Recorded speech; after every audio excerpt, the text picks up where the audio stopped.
नेड केली को इस दुनिया को छोड़े लगभग 150 साल हो चुके हैं, लेकिन आज भी शायद ही कोई ऑस्ट्रेलियन ऐसा होगा जो नेड केली को ना जानता हो।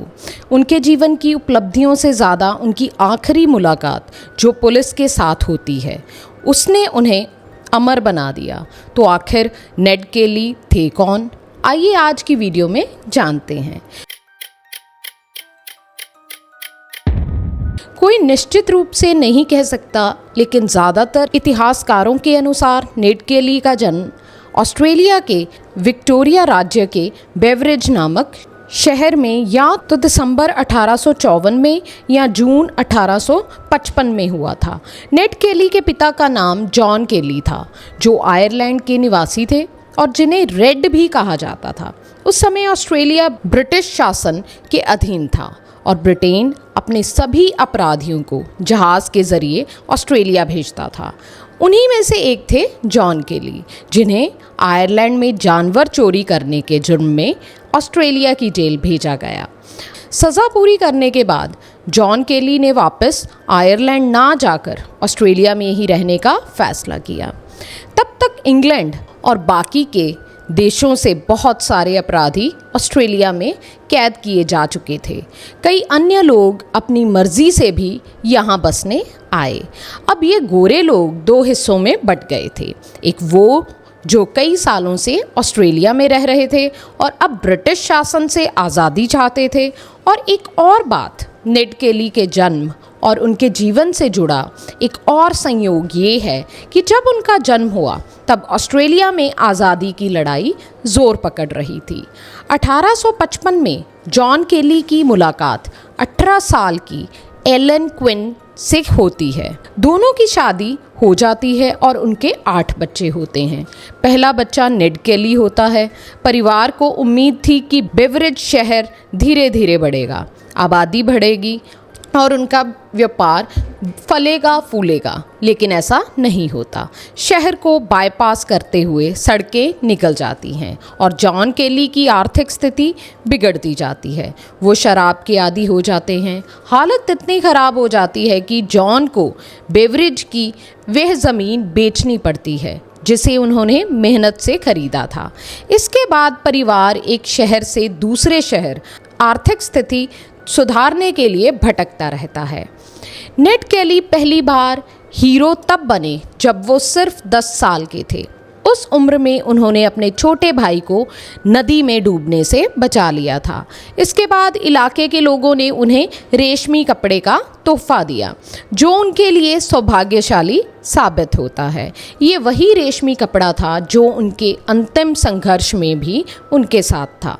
जॉन केली, जिन्हें एक छोटी सी गलती के चलते आयरलैंड से ऑस्ट्रेलिया भेज दिया गया था, 15 साल तक संघर्ष करते रहे।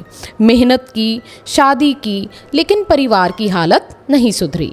एक वक्त ऐसा आया कि खाने के लिए भी कुछ नहीं बचा था, लेकिन चीज़ें धीरे धीरे सुधरने लगीं और यहीं से नेड केली एक साधारण लड़के से ऑस्ट्रेलिया की लोक कथाओं का सबसे बड़ा नायक बन गए। एक दिन एक मेमना जॉन केली के घर के बहुत पास आ जाता है। हालांकि उस मेमने पर उसके असली मालिक का पूरा नाम लिखा होता है, फिलिप मॉर्गन। लेकिन जॉन केली क्या करता है, वे उस मेमने को पकड़ लेता है, मार देता है, उसका मांस बनाता है और अपने पूरे परिवार को खिला देता है। फिलिप मॉर्गन अपने गुमशुदा मेमने की शिकायत पुलिस से करते हैं। कुछ समय बाद पुलिस जॉन केली को गिरफ्तार कर लेती है। उस समय जॉन केली की शारीरिक हालत पहले ही बहुत ख़राब थी। गरीबी, भूख और शराब की लत ने उसके शरीर को कमज़ोर कर दिया था। फिर भी उसे 6 महीने की कड़ी सज़ा सुनाई जाती है। दिसंबर 1886 में जॉन केली की मृत्यु हो जाती है। उस समय नेड केली की उम्र केवल 12 साल थी और अब नेड केली मात्र 12 साल की उम्र में अपने परिवार का सबसे बड़ा सदस्य और मुखिया बन जाते हैं। लेकिन इसके बाद भी इस दुखद परिवार की कहानी और उनका भूख से भरा जीवन यहीं ख़त्म नहीं होता। उन्हें एक शहर से दूसरे शहर जाना पड़ता है। जैसे जैसे नेड केली बड़े होते जाते हैं, वे अमीर लोगों से चोरी करने लगते हैं, खासकर जानवरों की चोरी। 1865 में पिता की मृत्यु के बाद नेड केली की जिंदगी की सबसे बड़ी घटना होती है। 1869 में उनकी मुलाकात होती है अमेरिका के एक मशहूर अपराधी हैरी पावर से। हैरी पावर का असली नाम था हैरी जॉनसन। वह भी अमीर लोगों से चोरी करता था, खासकर जानवरों की। वह कई वर्षों से ये काम कर रहा था और पूरे ऑस्ट्रेलिया में बदनाम था। नेड केली को आखिरकार एक ऐसा व्यक्ति मिल जाता है जो उसे जीने का रास्ता दिखा सकता है, एक काम दे सकता है और ये सिखा सकता है कि कैसे जिंदा रहना है, कैसे एक चालाक जिंदगी बितानी। अगले कुछ सालों में हैरी पावर और नेड केली ने कई घटनाओं को अंजाम दिया। पुलिस ने नेड केली को कई बार पकड़ा, लेकिन सबूतों की कमी के कारण छोड़ना पड़ा। अंत में जून 1870 में हैरी पावर और नेड केली की दोस्ती हमेशा के लिए टूट जाती है, क्योंकि पुलिस हैरी पावर को पकड़ लेती है।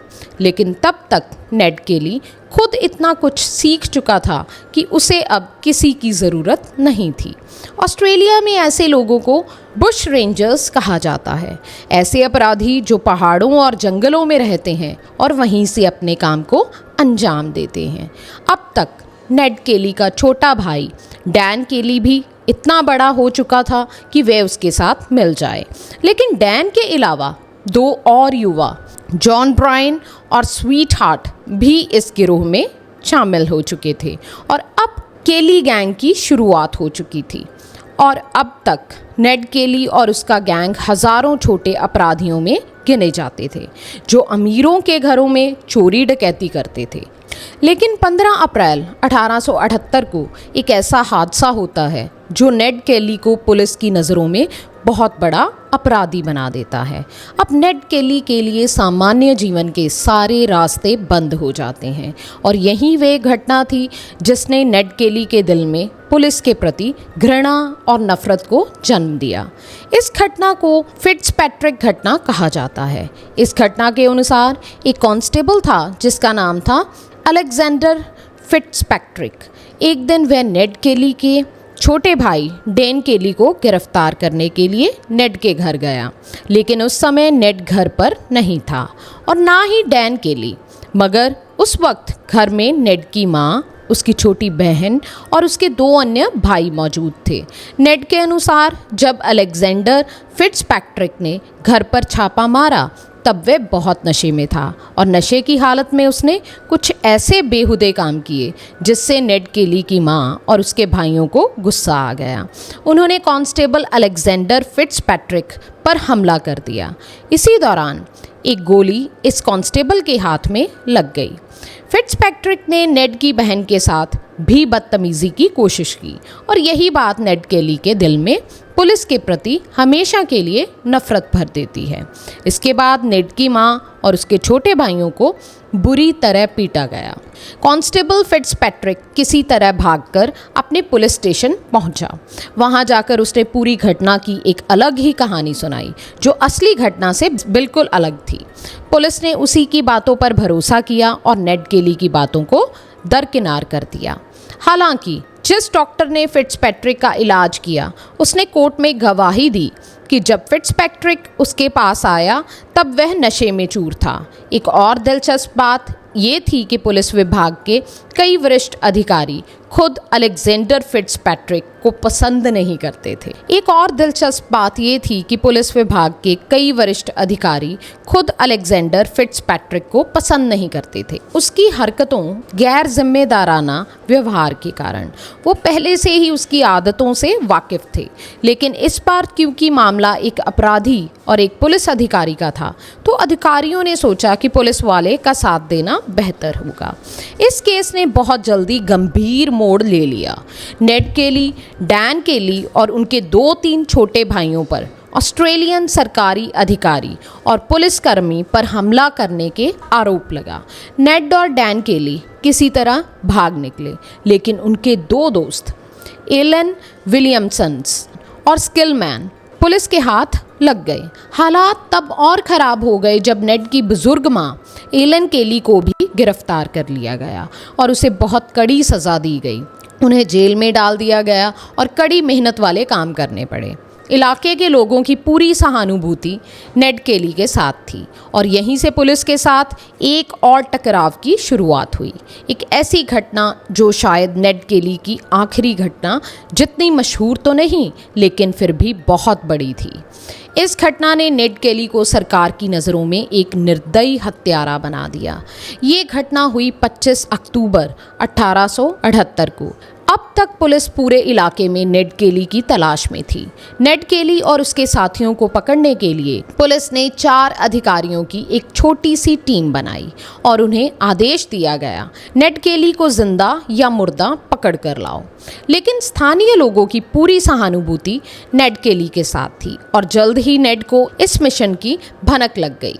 जहां नेड केली और उसके साथी इन वीरान जगहों में सालों से रह रहे थे, अब वहीं पर ये 4 पुलिस अधिकारी डेरा डाले हुए थे। लेकिन इन पुलिस वालों को इन इलाकों का कोई अनुभव नहीं था और यही बात अगले कुछ घंटों में इनके जीवन और मृत्यु के बीच फर्क साबित होने वाली थी। इस इलाके में एक जगह है जिसे स्ट्रिंगी बैक क्रीक कहा जाता है।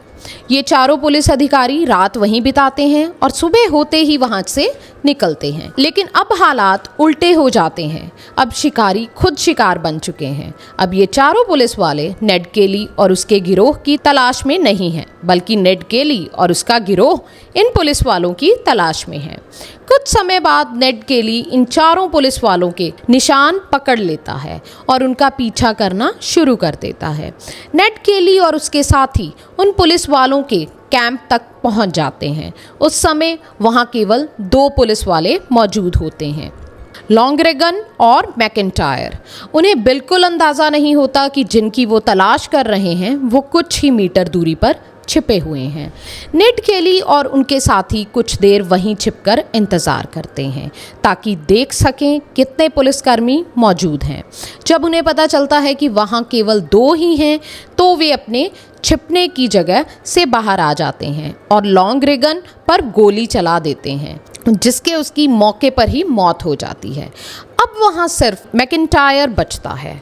नेड केली उसे आसानी से काबू में कर लेता है और अब वे सब बाकी के 2 पुलिस अधिकारियों का इंतज़ार करते हैं, क्योंकि उन्हें पता होता है कि वे भी जल्द ही वहीं पहुंचेंगे। यहाँ नेड केली एक और चाल चलता है। वे मैकिंटायर को एक ऊंची जगह पर खड़ा करता है ताकि जब बाकी पुलिस वाले आएं तो उन्हें शक ना हो और उन्हें लगे कि सब ठीक है। इसके बाद नेड केली और उसका गिरोह फिर से छिप जाता है, जैसा कि नेड ने सोचा था। करीब आधे घंटे के बाद बाकी 2 पुलिस वाले कैनेडी और स्कैनलन वहाँ पहुँच जाते हैं। जैसे ही वे शूटिंग रेंज में आते हैं, नेड केली और उसका पूरा गिरोह उन पर गोलियां चलाना शुरू कर देता है। स्कैनमैन मौके पर ही मारा जाता है, जबकि कैनेडी, जिसे कई गोलियां लग चुकी थी, जान बचाने की कोशिश करता है। लेकिन आखिरकार जब वह भागते भाग थक जाता है, डैन केली उसके पास पहुंचकर उसके सिर में गोली मारकर उसे भी खत्म कर देता है। अब नेड केली और उसका गिरोह पूरी तरह इन 2 पुलिस वालों पर ध्यान दे रहे थे और तभी मैकिंटायर इस मौके का फ़ायदा उठाकर वहां से भाग निकलता है और जाकर अपने सीनियर अधिकारियों को सारी जानकारी दे देता है। अब तक नेड केली को एक बड़ा अपराधी नहीं माना जाता था, लेकिन अब 3 पुलिस अधिकारियों की हत्या के बाद वह ऑस्ट्रेलिया के सबसे कुख्यात अपराधियों में गिना जाने लगता है। अब पुलिस ने आदेश दिया, जैसे ही नेड केली दिखाई दे उसे गोली मार दो। लेकिन पुलिस के सामने 2 बड़ी मुश्किलें थीं। उन्हें इन बीहड़ और दुर्गम इलाकों का कोई अनुभव नहीं था।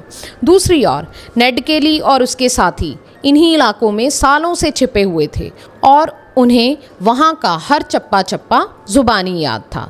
दूसरी बड़ी समस्या ये थी कि पुलिस अधिकारियों को स्थानीय लोगों की मदद की ज़रूरत थी, लेकिन इस इलाके के स्थानीय लोग पूरी तरह नेड केली का समर्थन कर रहे थे।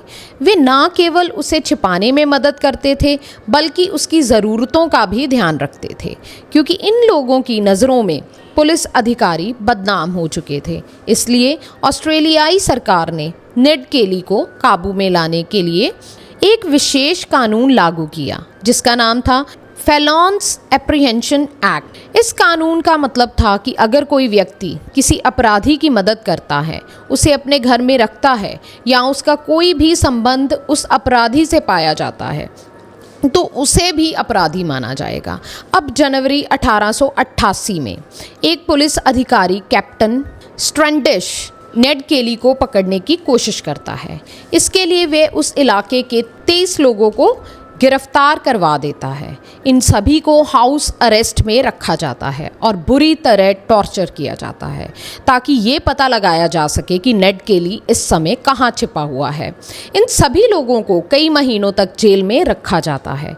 ये पूरा मामला पुलिस के लिए उल्टा पड़ जाता है। जब लोगों को पुलिस की ये बर्बरता दिखती है तो अब काफ़ी सहानुभूति रखने वालों के दिल में नेड केली के लिए समर्थन और गहरा हो जाता है। अब आम लोग खुलकर कहने लगते हैं कि नेड केली कोई लुटेरा या डाकू नहीं है, बल्कि वे तो सिस्टम और पुलिस के अत्याचारों के खिलाफ लड़ रहा है, उन पुलिस अधिकारियों के खिलाफ जो हमेशा आम लोगों को सताते रहते हैं।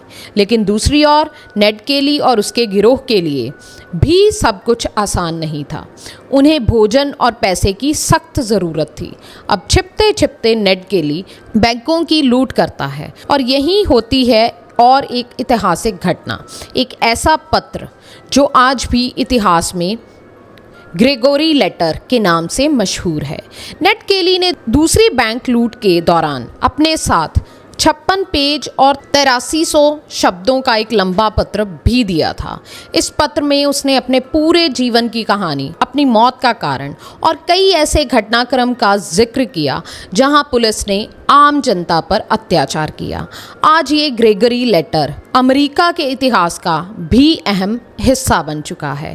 3 पुलिस अफसरों की हत्या के बाद काफ़ी समय बीत चुका था, लेकिन विक्टोरिया पुलिस को अब तक नेड केली का कोई सुराग नहीं मिला। आखिरकार उन्होंने क्वींसलैंड पुलिस की मदद लेने का फैसला किया। इसका कारण ये था कि क्वींसलैंड पुलिस के कुछ बटालियन में आदिवासी लोग, एबोरिजिनल्स शामिल थे, यानी ऑस्ट्रेलिया के मूल निवासी जो इन इलाकों में हज़ारों वर्षों से रह रहे हैं। ये लोग इन बीहड़ जंगलों में पले बढ़े हैं और उन्हें हर रास्ते की जानकारी थी।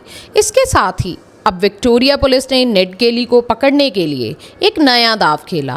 पहले तो उन्होंने कानून बनाकर लोगों को डराया, लेकिन अब उन्होंने लालच का खेल शुरू किया। घोषणा की गई कि अगर कोई व्यक्ति नेड केली या उसके गिरोह के किसी भी सदस्य की सूचना देगा या उसे पकड़वाने में मदद करेगा तो उसे एक बहुत बड़ी इनाम राशि दी जाएगी। पुलिस को उम्मीद थी कि इन लोगों में से कम कोई एक व्यक्ति नेड केली के प्रति अपनी सहानुभूति को लालच में बदल देगा। और नेड केली के मामले में एक व्यक्ति था एरोन शेराट, जो नेड केली के बहुत करीब था, विशेष रूप से नेड केली के बहनोई जोए ब्रायन का करीबी। लेकिन यहाँ भी पुलिस ने एक और चाल चली। एरोन शेराट को नेता बनाने की बजाय पुलिस ने उसे बलि का बकरा बना दिया। पुलिस ने अखबारों में खुलेआम ये खबर छपवा दी कि एरोन शेराट पुलिस का मुखबिर है और वह नेड केली के खिलाफ जानकारी देकर पैसा कमा रहा है। कहा जाता है कि एरोन शेराट ने अभी तक पुलिस को कोई जानकारी नहीं दी थी। वह तभी कुछ बताने वाला था जब उसे उसकी हिस्से की रकम दी जाती, लेकिन पुलिस को उम्मीद थी कि जैसे ही ये खबर नेड केली तक पहुंचेगी वे बदला लेगा और जब एरोन शेराट की हत्या होगी तो पुलिस वहीं मौजूद रहेगी ताकि नेड केली को रंगे हाथों पकड़ा जा सके। अब पुलिस एरोन शेराट की परछाई बनकर उसके साथ रहती है, क्योंकि वे जानते हैं कि जब ये खबर अखबारों में छप गई है तो अब एरोन शेराट के दिन गिनती के बचे हैं। पुलिस की योजना बिल्कुल वैसी ही होती है जैसी उन्होंने सोची थी। दिन आता है 6 जून 1880। दिन नहीं बल्कि रात होती है जब नेड केली को एरोन शेराट के बारे में पता चलता है, और नेड केली से भी ज़्यादा गुस्से में होता है जोए ब्रायन। वो दोनों अब एरोन शेराट की कहानी हमेशा के लिए ख़त्म करने का वादा करते हैं। रात में वे सब निकलते हैं बूनशेड क्रीक की ओर। जो कि एरॉन शेराट का खुद का घर था। लेकिन जब वे वहां पहुंचते हैं तो दूर से ही उन्हें एक दृश्य दिखता है जहां वे सीधा घर में घुसने की योजना बदल देते हैं।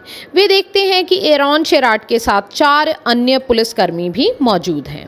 इस दृश्य को देखकर नेड केली अपनी योजना बदल देता है। एक गार्ड को बुलाया जाता है, उसे बाहर खड़े होकर एरॉन शेराट को आवाज़ देने के लिए मजबूर किया जाता है।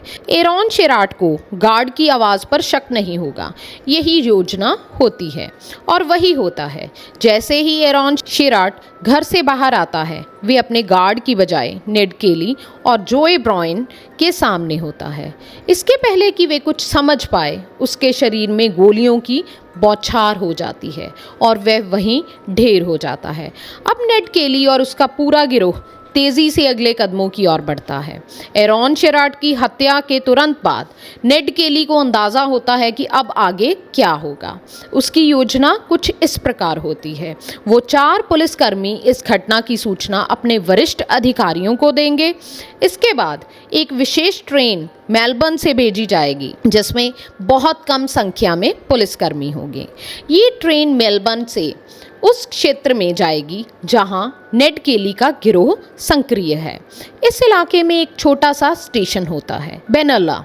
वहीं नेड केली और उसका गिरोह पहले से ही योजना बना लेते हैं, क्योंकि नेड केली और उसका गिरोह इतने बड़े पुलिस बल का सामना नहीं कर सकते। इसलिए उनकी योजना होती है कि जब ये ट्रेन बेनला पहुंचे तो रेल की पटड़ी को पहले ही तोड़ दिया जाए। जैसे ही ट्रेन पटरी से उतरेगी और पुलिसकर्मी जान बचाने के लिए इधर उधर भागेंगे, उसी समय उनका काम तमाम कर दिया जाएगा। इन सभी बातों को ध्यान में रखते हुए नेड केली और उसका पूरा गिरोह अब उस छोटे से इलाके की ओर बढ़ते हैं। बेनला में एक छोटा सा बार होता है जहां स्थानीय लोग आमतौर पर रात को बैठते हैं। इस जगह का नाम है ग्लेनरोवन इन। रात का समय होता है और आसपास कोई नहीं होता। सबसे पहले नेड केली एक ऐसे व्यक्ति को ढूंढता है जो रेलवे ट्रैक को तोड़ सके। रेल ट्रैक तोड़ने के बाद आसपास के लगभग 60 लोगों को नेड केली और उसका गिरोह पकड़ लेता है और उनकी देखरेख करता है। इन सभी लोगों को ग्लेनरोवन इन में रखा जाता है क्योंकि ये सभी लोग नेड केली के प्रति सहानुभूति रखते हैं, इसलिए कोई भी उसका विरोध नहीं करता और ये पूरा माहौल अगले कुछ घंटों तक चलता है। ये एक ऐसी तरह की पार्टी बन जाती है जिसमें ये 60 लोग शराब पीते हैं, गाते हैं और नाचते हैं। नेड केली के अनुसार रेल की पटड़ी अब टूट चुकी है। अब बस इतना करना है कि रेल की पटड़ियों से पुलिस वालों की चीखें और दर्द की आवाज़ें सुननी हैं। जैसे ही वे चीखें सुनाई देंगी, तुरंत हम उन पर हमला कर देंगे। लेकिन नेड केली, जो पूरी ज़िंदगी बहुत सतर्क रहा था, अब एक बहुत बड़ी गलती कर देता है। एक ऐसी गलती जो अगले कुछ घंटों में उसके जीवन और मृत्यु के बीच का फैसला करेगी। कई घंटे बीत चुके थे जब ये 60 लोग ग्लेनरोवन इन में थे।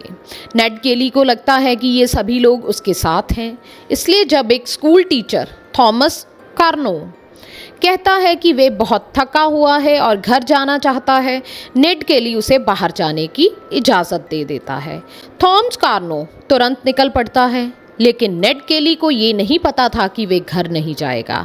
सबसे पहले वे उस रेलवे ट्रैक की ओर दौड़ता है क्योंकि अब ग्लेनरोवन इन में मौजूद सभी लोग नेड केली की योजना से वाकिफ थे, क्योंकि नेड केली ने खुद सबके सामने ये सब बताया था।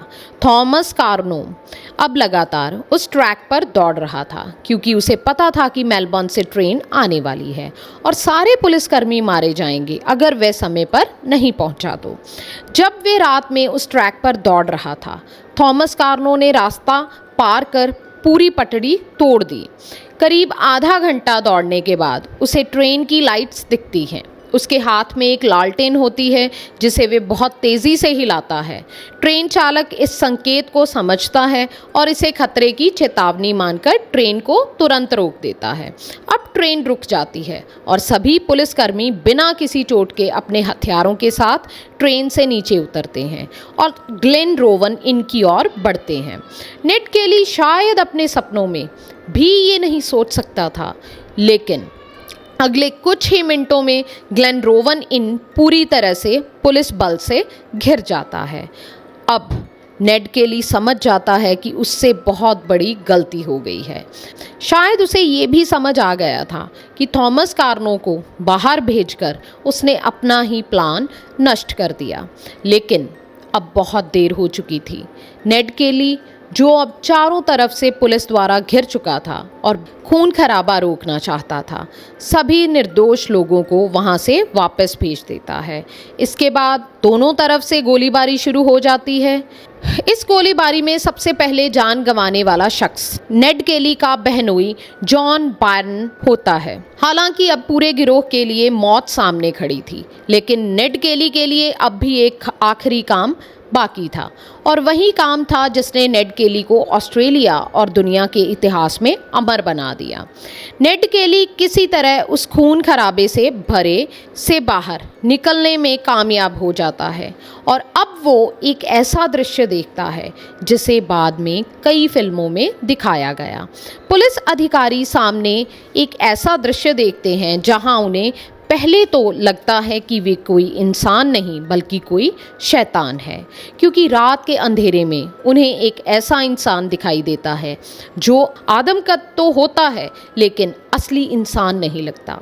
इसका कारण ये था कि नेड केली और उसके पूरे गिरोह ने महीनों से एक बड़ी लड़ाई की तैयारी कर रखी थी, और इसके लिए उन्होंने अपने शरीर के लिए लोहे के कपड़े तैयार किए थे जो उन्हें गोलियों से बचा सकें। एक आम आदमी उन कपड़ों में खड़ा भी नहीं हो सकता, क्योंकि वे पूरी तरह धातु के बने हुए थे, बिल्कुल पुराने ज़माने की लड़ाइयों की तरह, जब सैनिक धातु की बख्तरबंद पोशाक पहनते थे। लेकिन चाहे जो भी हो, पुलिस और नेड केली के बीच कोई मुकाबला नहीं था। थोड़ी देर तक उन्होंने जवाबी फायरिंग की, लेकिन थोड़ी देर बाद इनमें छिपे नेड केली के बाकी साथी मारे गए। सिर्फ नेड केली ही जीवित बचा, और इसका कारण था उसकी वो अनोखी पोशाक जो हमेशा के लिए एक दंतकथा बन गई, और आज भी ऑस्ट्रेलिया में लोग जाकर उसे देखना पसंद करते हैं। युद्ध के बाद जब पुलिस को लगता है कि अंदर से गोलीबारी बंद हो गई है, वे पूरी इमारत को गिरा देते हैं, और कुछ घंटों बाद नेड केली और हॉल्ट की लाशें बरामद होती हैं। अब नेड केली की ज़िंदगी का एक ही अंतिम अध्याय बचा था। मामला अदालत में चलता है। हालांकि ऑस्ट्रेलिया की जनता नेड केली के साथ पूरी सहानुभूति रखती है, लेकिन फिर भी 11 नवंबर 1880 को नेड केली को फांसी की सज़ा दी जाती है और उसे फांसी पर लटका दिया जाता है। लेकिन नेड केली अपनी मौत के करीब 150 साल बाद भी उन सभी लोगों के लिए एक जिंदा मिसाल बन गया जो पुलिस के जुल्म के खिलाफ थे और अन्याय के विरोध में खड़े थे। ये थी नेड केली की कहानी, और यहीं पर ये कहानी ख़त्म होती है। मैं आपसे कल फिर मिलूँगी एक नई कहानी के साथ।